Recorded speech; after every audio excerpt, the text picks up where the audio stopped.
Welcome to The Longer Game. If you're listening to a show about retail being reimagined. If you'd like to connect with The Longer Game, look for The Longer Game at thelongergame.com and on Facebook, Instagram, LinkedIn at The Longer Game. We're here to talk about retail, why it's changing, how it's changing, and what you can expect in the future. We're not trying to take ourselves too seriously, but we do want to know what that retail landscape is going to look like. I hope you enjoy your time listening to this podcast. We try to keep it as quick as possible because we don't want to waste your time, but we want to keep you informed. Thanks for tuning in. Now, here's the show. Hello, everybody. Welcome to the Longer Game podcast, where we talk about retail. We talk about e-tail. I don't think anybody's calling it that, but e-commerce. We talk about Amazon. We talk about all different kinds of retail. And one of the biggest aspects of retail is how your products get from one place to another. And I have a really special guest with me. I say that about everybody. I probably shouldn't have told her that. But her name is Pearl Ausch, and she is the head of, or the founder of, First Choice Shipping. Is that correct? So I'm actually the chief operating officer at First Okay. Shipping. I very close to the head, very close. I did that with someone on the last episode. I was like, I think you're the CEO. I didn't look that up, or I didn't know the name of his business. It was piss poor. Oh, okay. Tell us about First Choice. A little bit more about yourself and what you do. Sure. So basically, we're Amazon global expansion specialists. So sellers that are successfully selling in one market with Amazon, typically in the U.S. market, and they're looking for another way of growing their business. Except, aside from just getting another product launched and or expanding their portfolio or going into a different category, they're able to take their existing portfolio, existing categories, existing product, and they could expand their business by going to other locations that Amazon has a presence. Actually, Amazon has 18 different marketplaces throughout the world, which I think a lot of people don't know about. And what we specialize in is to help you with everything needed to logistically be able to ship your product to those marketplaces. That Amazon offers the FBA model as well. So the same exact way of the way you're selling in the US, let's say, where you ship it to Amazon's FBA locations and then they fulfill it from there.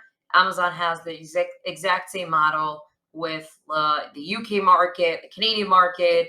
I'm mentioning these marketplaces that are English marketplaces just in terms of showing the feasibility and, the ease of actually making it happen.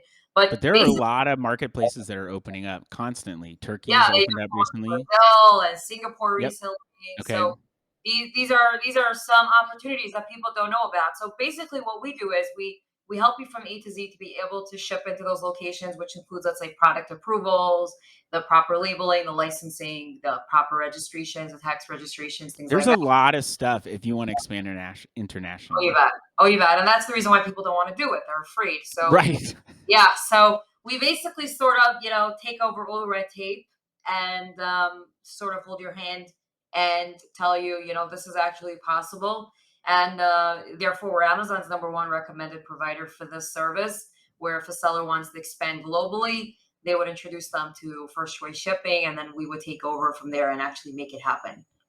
How did you get to that place where, and it probably was just a lot of small steps in the right direction, but how did you get to the place where Amazon was like, hey, if you want to expand internationally, go to First Choice Shipping? Yeah, so wow, that was a good 6 years ago. So it's such a corny sort of story, but basically we've had a few of our clients were at the CES show in Vegas, like the big electronic Yeah. show. So Amazon has a lot of their reps that are helping sellers expand globally, or they tend to reach out to them and say, look, you're doing a great job domestically, let's go international. Right. So Amazon sends a lot of these reps to the CES show just to have, conversations with, I guess, potential clients, or meet up with these sellers that are doing, really well already. And they met some of our existing clients and they said, we're struggling with some other people to get them onboarded. And you guys are just, doing it. And Yeah. what is it? What's the secret sauce? And they told them about our company. And we were this tiny little company in Brooklyn then, like literally like 12, 1,300 square feet, like Yeah. five of us. And we got an email from these Amazon reps that night. I remember I was still in like zombie land at that time, where I was working crazy hours. Sure. You At this point, I'm much better with balancing my time. But literally, I got an email right there in Vegas, so it's 3 hours earlier. I'm in the East Coast. I'm in New York. I got an email probably like 2, 3 in the morning, and I answered that email. Let me tell you, we got onto a call the next day with them, and we showed them, what our process looks like, what our software looks like, and the easeability of creating those shipments. And the rest, as they say, is history. So we started working with Wow. a team where they literally introduced sellers to us that they're scouting. And then one team from them led to another team, and the Canadian team reached out, and then we reached out, from there to the rest of them. And when it came to, let's say, launching recently in the UAE and Singapore, we actually worked together with Amazon to build a model out on how people will be able to ship into those locations. Wow. So we went from that tiny little company, still the same culture philosophy, but we really, really were able to take it to another level. And it's been a crazy ride. It's been amazing. I don't think that's a corny story at all, and a lot of times corny stuff is Yeah, true, right. or like, the, anything worth having is, or it takes a lot of work, or you can't have your cake and eat it too. I mean, there's a lot of those, like, cliche things that just end up being true, and that's a lot of times why people say them. But I think what a lot of people think, oh, well, it was that chance meeting that made it happen, and I would argue that that was the last piece of the puzzle. You creating a system and doing your job really well as a service company or as a SaaS company, which it seems like it's a combination of both based on my experience with working with you. Yeah. It was doing that job really well, and then someone just happened to take notice that said, "Hey, we've got a lot more things to bring your way." Wow. Yeah, you're so right. I think that they were very pleasantly surprised. Like you said, usually it's either SaaS or it's service, right? And here we sort of saw that, like, there's no way it could be only one. Sure. It, the shipping industry is very it's a very old fashioned industry, and service is typically not something that people are accustomed to. Yeah. And when they bumped into this, where service for me is literally the number one thing, like nothing else really matters. And customers know that. The customers really know that about us. Like, whatever they'll reach out for, they'll get help. We just had Oh, some brand. my agency reaches out to you all the time, and you and your team respond quickly, and you're always super super helpful. And so I'm like Yeah, talking to someone on my team. It's like, hey, we're thinking of expanding to Australia, and I'm like, all right, you know the drill. Like, let's reach out to First Choice and see what we need to do in order to get there. that's awesome. Yeah, so yeah, for them there was like, this is like, you can't get better than that. So as we continuously, branch out and try to see what else we could do, it's if it cannot be both, then we won't offer it. Like, we were offering services by sea at one point, and then we saw the technology wasn't developed yet. We just stopped that service, and we said we're just going to offer what we're good at, and then when our technology is ready, we'll put it back in, back into the portfolio. But yeah, I agree with you that we're a combination, definitely a combination of both. What the heck is going on with logistics these days? Now, granted, this is a week before Thanksgiving for U.S. listeners. It'll come out later, but what's going on right now? I'm hearing. I mean, I'm being a little facetious, but what is? There's a lot of stuff in the news that's talking about supply chain. We have a lot of clients that are having issues. What is this hot mess that you're likely having to step into every single day? It's a disaster. So we specialize in shipping by air, right? So Okay. it became bunkers right now, because people are shipping in things that they never dreamt they would ship by air, like toys, right? Toys is something that's very dimensional. It takes up a lot of space, but Okay. it became an impossible situation where you really just have no visibility on what's going on. So there's a shortage of containers. The prices are astronomically high, which, to be quite honest and frank, based on insider information, there's a lot of gouging, a lot of price gouging. Okay. Unfortunately, you know, That's part of what I was thinking was leading to the increase in cost yeah. because of shortages. But keep going. Yeah, so basically what happened was is, just to give you an example of, what I mean by gouging. And again, we don't offer shipping by sea, but I have a lot of friends in the industry, and I know what's going on in that regard. So I'm You okay. are very connected, by the way, I would say. Yeah, I have no problem like saying it because we don't offer it, so I'm not burning any bridges, but this is actually what's going on. So there's two different kinds of C options. There's either you could do a guaranteed, or it's like whatever is going to be available. Like you could choose, I forgot the name offhand, but it has two names. And few months ago, when the rates started going up crazy high, these Chinese suppliers were saying, to their buyers, so you could choose between these two. It's either guaranteed space, or you could see, you could secure space, but it might work, it might not work. And obviously, the guaranteed space option was astronomically high. Hmm. I realized that everybody's paying for the crazy rates anyway, and without anybody even realizing that option of, just securing something that's not guaranteed sort of like rolled away. And the Mm. option that's crazy expensive was the only option, and people were still paying for it. So which left no choice, but the rates went up like crazy. So if you're going shopping, I know personally, like my groceries right now have gone up considerably. But I'm obviously gonna have to keep buying those yogurts for my kids. I'm not gonna, you know, Kids aren't going to eat the other yogurts, yeah, Pearl. They already know. asks for the next one after she just finished one. I buy like these pull ups, like the squeezables. Oh yeah.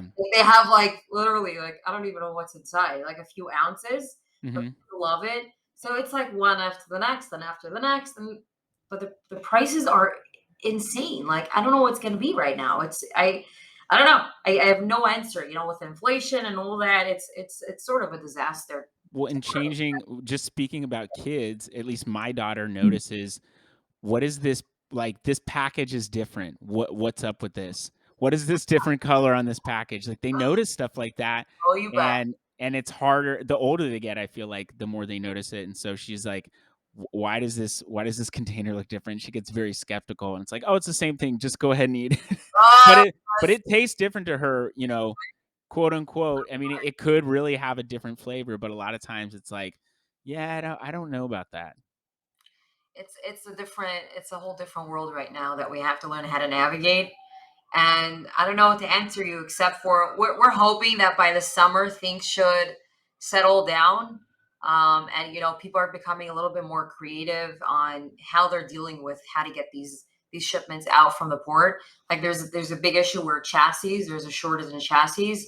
And for the listeners that are listening in, chassis is basically like the bottom of the truck with the Yeah. rails on them. So there's a shortage of that. And that's why a lot of these containers are not getting transferred in and out of the yards Okay. properly. So literally what's happening right now, instead of like taking it off the conventional way where it stays and they wait, a few days until people unload things and whatever, they're starting to like take these forklifts and just lift off these containers, which is totally not the way it should be. Yeah. But that's how these free forwarders are trying to improvise, because now they're saying that for any day that you're not picking your container up, Zims just came out, they're going to Yeah, it's $100, right, or something? that's just insane. That's just insane. So, and guess what? Once they see that people are paying for it, the other ones are going to jump on board as Yep. well, because that's basically what happened with the shipping industry right now. If you look at their earnings, the last quarter were insane, Yeah, right? So they're sort of trying to make up for the losses that they had the year before, sure. and I think they're making up for quite a few years. They're not making up for that year anymore. Let me tell They've you. already made up for COVID. Now they're making up for the past, like, 2 Oh decades yes, worth. sort of like, yeah, it's insane. But Biden just put in that new 24-hour limit where they were going to just be open. Yeah. Speaking to the truckers and everybody, and the industry, they're saying that sort of is not going to make any difference. I was wondering how that was even possible to Yeah, just say it's gonna be 24 hours, because if there's also a labor shortage, that right. would be very difficult to say, then we've got people, I mean, some people like overtime, some people wanna do that, but that's not everybody. Right, and I just want to point out another thing that people don't realize, but a lot of the truckers are in the older bracket, older sort, Yes. right? A lot of truckers are in the 50s or 60s, and they're not going to work, 24 hours a day. Nope. And I don't even know if it's humanly possible for anybody to do that. And have in mind, because there was a shortage, they're getting inflated salaries right now. So all these incentives before this mandate was put in was already implemented. So there's nothing, when people heard this announcement, they sort of were like, very funny. Are you going to just like create new people? Like what's the plan? They have robots. Yeah, so they're saying it's sort of a little bit too late for this idea, but it will help eventually, but not in time for a season. That's the unfortunate situation that they're in right now. When some people have supply chain issues in that there's a certain maybe ingredient shortage, and I don't know if that was because the pandemic changed a lot of things, but for me, it's hard to say, okay, you have an ingredient shortage because people bought a lot of this product and then there was an increase in demand, and now we aren't able to keep up with the demand. Like I'm a big bourbon fan, and companies like Buffalo Trace didn't expect, because bourbon in the 70s, 80s, even 90s was like, oh, that's grandpa's drink, and it's become more popular now. And Interesting. so a lot of their products, they age 8, 10 years. Well, there was stuff that used to be on the shelves, no problem. Well, now it's flown off the shelves so much that states have to allocate certain bourbons and say, hey, you're going to get 2 of these, or you're going to get 3 of these. They'll hold them behind the counter. People will say, hey, do you have any Taylor? Hey, do you have any Eagle Rare? All these different kinds of bourbons, and they'll get them, but they there's only so much. You can't really accelerate the aging process the way that they're doing it. So if something's aging in a barrel for 8 years and you run out of supply in 4 years, what do you do? I mean, there are options, but it's not going to be the exact same thing. Yeah, exactly. It's an issue. How about the cars? I mean, the car industry right now, they're not able to produce cars because of a small little chip shortage. Like the computer, Yeah. the car, it's crazy. Like, And why something so let's break something like that down. Do you know why that chip is short right now, or why there's short supply of those chips? so I heard reports where they thought because of COVID, there's going to be less of a demand, so they weren't producing fast enough. Ah, okay. So yeah, so basically it caught up with them, where it sort of became like a mad dash of people buying things. you know, E-commerce, for example, blew Yeah. up, right? All Yep. the kind of people are at home, and they're renovating, they're redecorating their houses, and people were just like bored and buying things versus taking a step back, which I think they just did not project properly. And yeah, now there is labor shortages. Now there is all that backlog that a lot of factories are just saying they're going to be closed for like another few months. Like there's nothing they could do about it. So Because I mean, I've seen can't produce. restaurants saying, "Hey, we're discontinuing our lunch service because we don't have enough people, and Yeah. so we're going to focus on dinner service." Or it was the other way around. I've also seen, my wife and I had at our house, we wanted to get a screen porch, and a couple years ago we got it quoted, and I think it was like 15, 20 grand. We're like, okay, well, like that's, I Mm. guess, somewhat reasonable, but we don't really want to spend that money right now. We went and got it requoted at like the end of last year, and I kid you not, it was like 50 grand. It Wow. was for the Wow. same exact stuff, and that part of that's because there's some lumber shortages, but Yeah. that's also because demand is higher, so they can charge more. I don't know how true this is, but I heard that, some people last year during the pandemic were ordering pools because they're like, we're at home. Like you said, they're just at home, they're spending, they're like, we want to do everything we can to make our home the best place because we're here all the time right now, not thinking long term.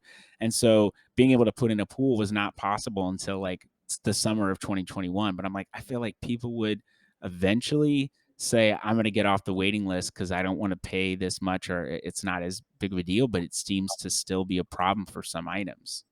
It's crazy. There is everything has a shortage. Amazon came out with a report saying that they're going to have everything and they're fully stocked. So let's see what happens. I mean, I didn't order any Hanukkah presents early this year. I was like, whatever happens, happens. And you Yeah. but you go into the malls, like I was just in a mall on Sunday, the lines are insane. Like we just walked out and Okay.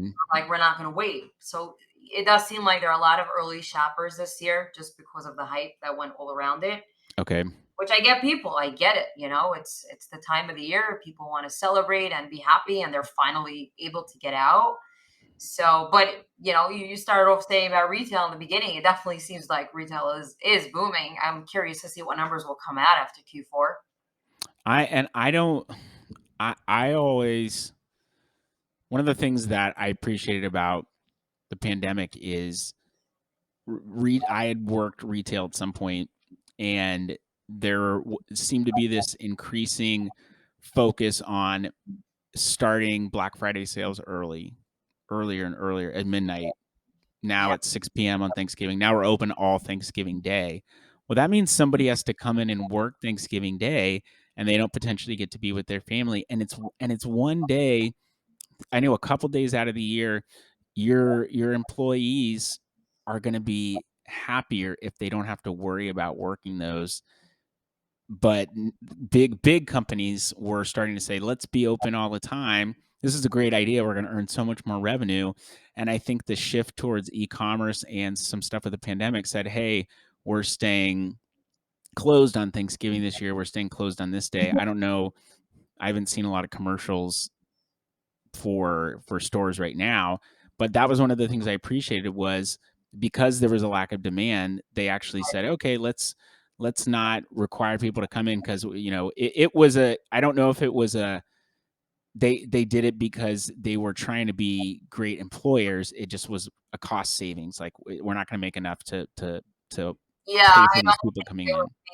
they were not being good employers. Yeah, what But happened? a lot of people, yeah, well, and now a lot of people didn't think that working remotely was going to work. My agency started in 2016 remotely, and everyone on my team is across the world. So that was not an issue for us when COVID hit, Wow. and all of our brands we did have to pivot a little bit, but pretty much every single one of them grew. The only ones that didn't grow just ran out of money or they didn't want to keep moving forward with Wow. the brand. Every single one of them grew, and some of them grew, incredibly well because of that huge increase.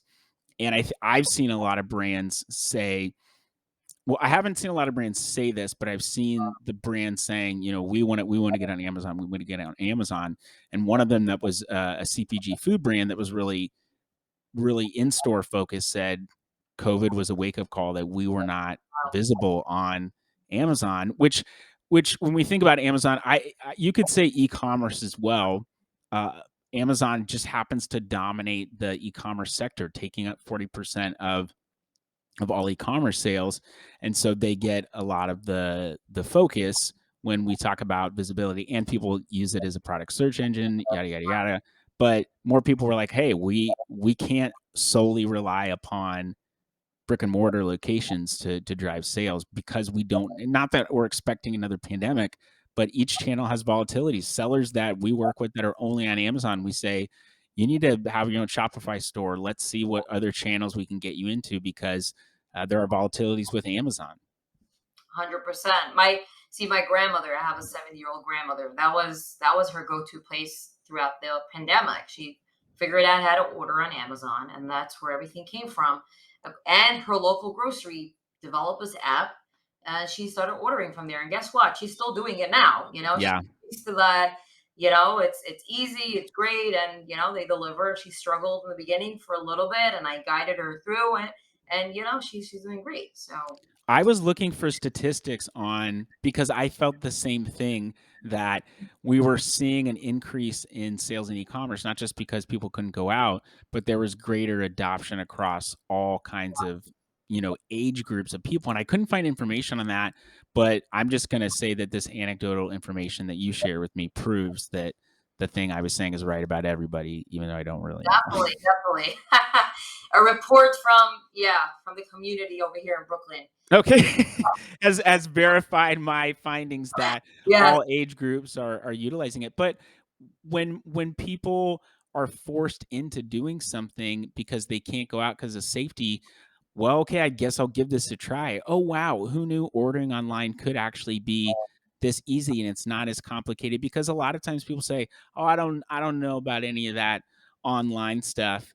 And you think this technology has made it so much easier for people to purchase. Amazon released it in their letter to shareholders in 2020 that 28% of people are making a purchase decision in 3 minutes or less. Wow. 28% and 50% are making a decision in 15 minutes or less. That's changed how we look at how we're trying to monetize brands or generate revenue for brands on Amazon. Are we telling the story quick enough?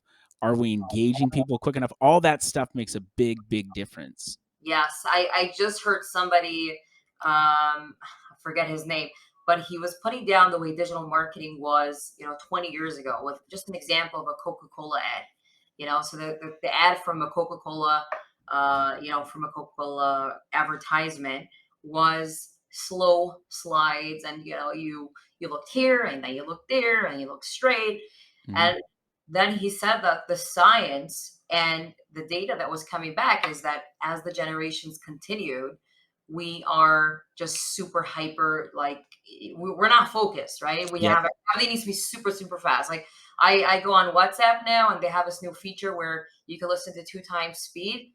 And it's like my mother is in the other room listening, and she just can't stop laughing. Like, is that really how you're listening to things? But our generation, everything is super fast.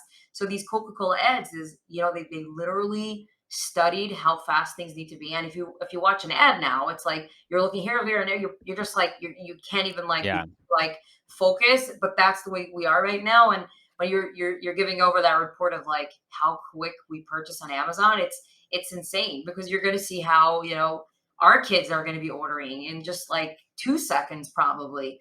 I use now the shortcut where you could just like you don't even add it to your cart. You could You just just buy buy now. now, right? I just do that, and guess what? I can even be ordering multiple items, and I'm not going to add to You're cart, just buying now, buying now. buy now. It's insanity. I still like to add up my I still like to add up my cart and look at stuff. I've got a list of like 200 things saved too Oh, in really? my Okay, I not like in my actual cart, but it's not my wish list, but it's in my save for later that. Right? Yes. section, and then Yeah. I'll, check out for certain things. But I've heard stories of parents getting like, "Oh my gosh, how did this red wagon get delivered to our house? I didn't order this." And their 8-year-old's like, "I ordered it." Oh, okay, that's how easy it is that your Crazy. kid can just get on and click buy now and add to cart. So, parents out there, make sure you either really trust your kids or put a code on that phone or Face ID or something, because they could, I don't even think maliciously, they're just like, "Oh, wow, I can buy this? I don't know how money works. Buy." Wow, it shows up. That's incredible. Yeah, so we get like these retail catalogs from like the local toy stores are getting delivered now before the holidays. So Yeah. my kids will come over to me. So, mommy, could you buy me this? And could you buy me that? And could you get me that? Yep. Yeah, we'll see. We'll talk about it. We'll talk about it. We'll talk. They don't get it for sure not, but they want everything, of course. Oh, of course. Did you know that Amazon has a gift catalog that they're sending out now? Yes, one of our clients, he sells like a game, a really cool game, and my team was just showing me how he was featured in the catalog. One of Oh, that's awesome. They were so excited. Yeah, so I saw that. That's really cool. My It's daughter first went time through and I got said, back "I to want basics. this." My daughter, it was like 2 years ago, and it was right before Christmas, and she was like, "I want this, Daddy. I want you to help me write a list of the things that I want." And I got to this to the like the top of the back of the page Oh my because we'd already done the whole front. I was like, I don't want to do this anymore. This is just about products, and you're not even going to get all this stuff. So I'm done. If you want to say out loud what you want, you can, but like you're going to get whatever it is that you're going to get. oh my goodness, that's hilarious. That's So, hilarious. but you mentioned something to me about before we go. You didn't say that. I'm saying before we go. You mentioned to me about running EOS at your business, and we are a lot of people that come on this podcast are entrepreneurs themselves. So, tell us quickly about what EOS is and how it's helped you in your business. Sure. So it stands for Entrepreneurial Operating System.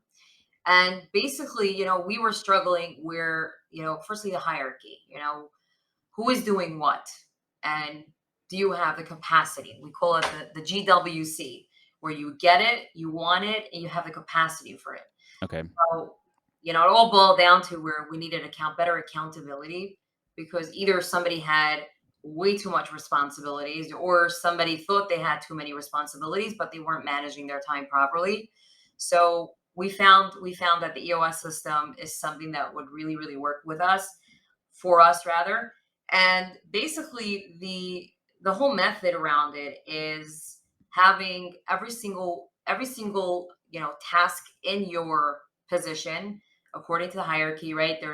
They have the setup where there's a visionary, which is usually the CEO. Then there's Yeah. the integrator, which is the chief operating officer, which is myself, which does the implementing, which I personally love. I love implementing, figuring out a system, and then connecting all the dots and figuring out how to delegate that properly, and making sure that actually works based on the Yeah. results, right? So we each of us have our KPIs, which we call scorecards in the EOS system. And we have every single week, which is called what a meeting that's called the level 10 meeting. It's an hour and a half where our C level sits all together, and there is an agenda, right? We start off where there is the segue where everybody shares something, a good thing that happened to them Okay. personally and in the business. And then we move into, we review our scorecards where literally everybody has their KPIs. There's a goal, and they're going to either meet their goal or they won't meet their goal. So it's either going to be on track or off track. And then there's going to be something called rocks. So other companies will call it projects. In the system, they call it rocks, where all together as a company, we decide what rocks are we going to work on the quarter, and then we divide it over the 12-week period, Okay. and we then review that week. Is it on track? Is it off track? And then if it's off track, is it an issue? And then we get to the part in the meeting where it's called the IDS: identify, discover, and solve. So we have 60 minutes where we sit together and we go through all the issues. We all vote to see which issues should we discuss based on what everybody thinks is the highest priority. And then the beauty of that is that you have the financials, brain. You have somebody that's a great implementer. You have someone from the customer service team that Okay. runs that side, business development, the CEO, and you bring together everybody's brain together, and you're like, okay, let's figure out solutions. And then you really get creative, and then we help each other out. And the best part that came out of this, of course, accountability, but also so much of the unity and the teamwork, Like where working together across different we're together teams. and cheering each other on. So Okay. another part of the agenda is headlines, where we'll share something great that we accomplished. Somebody either had a baby, or we just had a great call with Walmart, and Walmart wants to work on a new program with us, and it's super exciting, and we'll talk about that and cheer each other on. And the problem, what happens with executives a lot of the time, is we get so caught up and busy with meetings, and Yeah. the meetings are sort of purposeless. How many times do you sit in a meeting and you walk out and you're like, what did we just talk Could about? that have been an email? Could someone have just yelled that out the door? So much wasted time. And here you have a very clear agenda. And we actually just discovered a tool that I don't even know how I didn't hear about it, because we're doing this system for almost 2 years now. It's Oh, called wow. Traction Tools. So if anybody's interested in doing this Because system, the book is called the book you initially read is Traction, right? so we actually have an implementer. So we have a coach that Okay. comes in every single week. He's going to hear from me now why he didn't tell us about this Oh, okay, yeah. I'm like, come on, like this tool is going to be a game changer. So, From an chief operating officer, knowing that there's a tool out there that could help right? you do something better. Oh my goodness. I was like a kid in a candy store when I saw that for the first time. So yeah, so really, these meetings we all work out. Firstly, when we conclude the meeting, we each have to rate it between 1 through 10. And the goal is not to get a number below 8. And if there is, Okay, to discover and figure out why. But everybody walks out with this feeling of like we had a great week, or I'm getting help from everybody around me on certain things I wasn't great at this week. And it's not about like you did a great job, you didn't do a great job, and trying to put somebody down. That's totally sure. not the case. It's about how can we help you, and It's yeah, about progress. It's about making progress together. So many exactly, people are afraid to ask for help because yeah, even when you say ask for help, because they think they have to know everything. And I've told people on my team, just tell me, like, that's what I'm here for. We can work stuff out together. You don't have to do this alone. yeah. That's not fun trying to do that stuff alone either. Exactly, exactly. I'm always telling my team, I don't want you to be perfect. I'm not perfect. I don't Yes, expect it. exactly. And I want you to mess up because that's how we're going to learn. And that's how we're going to figure out what can we do different? What can we do better? And if And then always, if you start making the same mistake over and over again, that's a different conversation. That's why yeah, are we continue to make the exactly. same mistake? But making a mistake in general is not a bad thing. I think the things that are tougher lessons for us are much we learn a lot more from that because when something just works, we don't necessarily know why it worked. We just know this thing worked. And so I'm going to keep going and this works. And then when it breaks, why did it break? Oh, because here's really where the biggest win was, and I didn't know that, Yeah. but I ran into it eventually. Exactly. And mentioning that, if you look back at our scorecards, right? We every single week we each rate ourselves.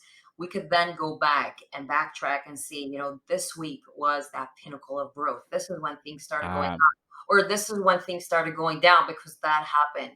So it really helps track progress when you look back, or even when you're going forward to start learning from the past.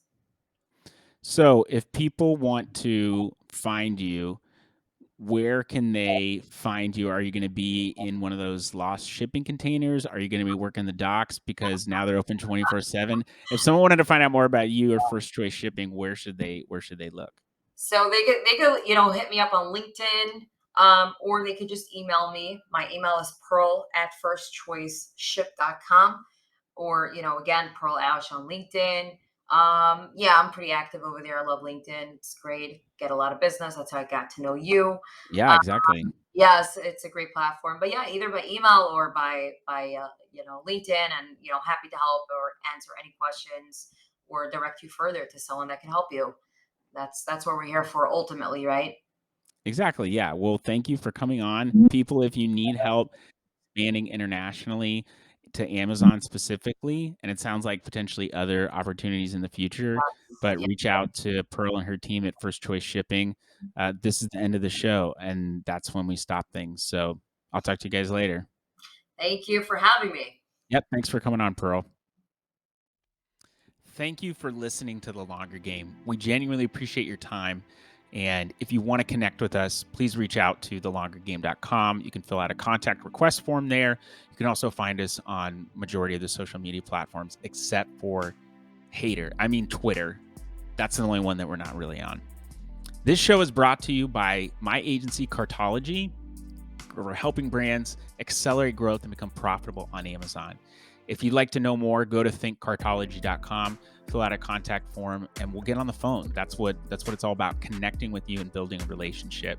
This show is also brought to you by Arch DevOps. They're the ones that are helping make all the logistics of this podcast happen. We are so thankful for them. If you want to get your podcast up and running and you want to automate as many things as possible, go to archdevops.com. That's ARCHDEVOPS.com and reach out to them. They can be super, super helpful. Thanks for tuning in. I hope you have a great rest of your day and be blessed.